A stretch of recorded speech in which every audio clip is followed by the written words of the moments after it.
কোরবানির পশুর বেচাকেনার খবর জানতে যাচ্ছি রাজশাহীতে সিনিয়র করেসপন্ডেন্ট সম সাজুর কাছে। সাজু, মাত্র একদিন বাকি ঈদুল আজহার, হাটগুলোতে বেচাকেনা কেমন দেখছেন?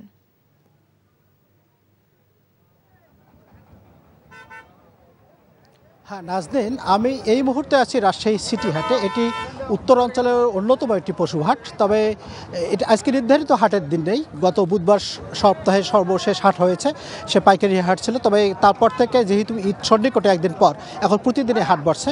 আমি এখানে এসে যেটা দেখেছি যে এখানে আজকে গরু মোটামুটি উঠেছে, তবে এখন পর্যন্ত আশানুরূপ গরু আসেনি। তবে বিক্রেতারা এবং হাট ইজারাদাররা বলছে যে বেলা যত বাড়বে গরুর আমদানির সংখ্যা তত বাড়বে।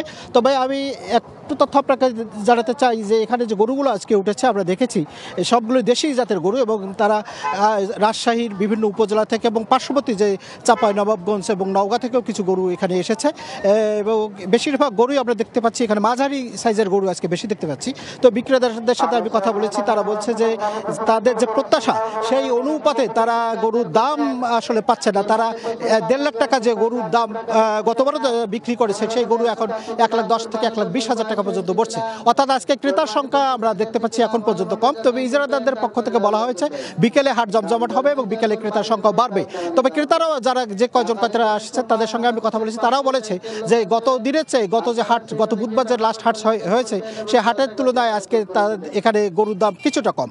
তো আমি আপনাকে শেষ করার আগে একটা তথ্য জানিয়ে রাখি যে রাজশাহী যে প্রাণী সম্পদ বিভাগের তথ্য, সেই তথ্য অনুযায়ী রাজশাহীতে এবার 1.5 লাখ গরু অতিরিক্ত রয়েছে।